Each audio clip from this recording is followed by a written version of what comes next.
শীতের সন্ধ্যায় গরম গরম বাঁধাকপির পাকোড়া হলে আর কি লাগে বলুন। তো আজকে বানিয়ে দেখাবো মুচমুচে বাঁধাকপির পাকোড়া। আর এই বাঁধাকপির পাকোড়া বানানোর জন্য আমি 1 ঘন্টা আগে চাল ভিজিয়ে রেখেছিলাম। আবার অনেকে জিজ্ঞেস করতে পারেন এটা কিসের চাল। এটা সাধারণত ভাতের চাল। তারপরে আমি ব্লেন্ডারে ব্লেন্ড করে নিয়েছি। তারপরে দিয়ে দিলাম 1 চা চামচ পরিমাণ কর্নফ্লাওয়ার। এখন আমি দিয়ে দিচ্ছি একদম মিহি করে কাটা বাঁধাকপি। বাঁধাকপিটা কেটে আমি 5 মিনিট গরম পানিতে চুবিয়ে রেখেছিলাম।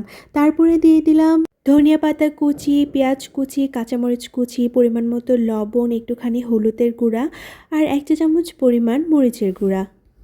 তো এখন আমি দিয়ে দিব একটুখানি কালো জিরা আর একটুখানি আস্ত জিরা।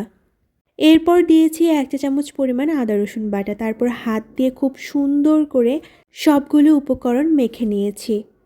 অনেকে আবার শুকনা চালের আটা দিয়ে এই পাকোড়া বানিয়ে থাকে, আবার অনেকে ময়দা ব্যবহার করে থাকেন। তবে আমার কাছে এই পাকোড়াটা বানানোর আগে চাল পাটায় পিষে অথবা ব্লেন্ডারে ব্লেন্ড করে নিয়ে পাকোড়া বানালে মনে হয় বেশি মজা লাগে। তবে চালটা একদম মিহি করে না ব্লেন্ড করে একটু আস্ত আধ ভাঙা করে রাখলে পাকোড়াটা খেতে আরও বেশি মুচমুচে হয়। তো তারপর এই পর্যায়ে আমি একটা কড়াইতে পর্যাপ্ত পরিমাণ সয়াবিন তেল দিয়ে ছোট ছোট করে পাকোড়া বানিয়ে ভেজে নিয়েছি। আর এই পাকোড়া ভাজার ক্ষেত্রে চুলার আঁচ একদম মিডিয়ামে রাখতে হবে।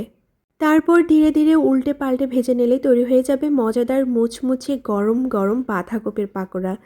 আর এই শীতকালের মৌসুম আসলেই বিভিন্ন ধরনের সবজি দিয়ে বিভিন্ন রকমের পাকোড়া খাওয়া যায়। এই পর্যায়ে আমার পাকোড়া ভাজাগুলো শেষ। আমি একটা প্লেটে পাকোড়াগুলো উঠিয়ে নিয়েছি। তো সেমভাবে আমি বাকি পাকোড়াগুলো ভেজে নিব। আর আপনারা কিভাবে বাঁধাকপির পাকোড়া বানান অবশ্যই কমেন্টস করে জানাবেন।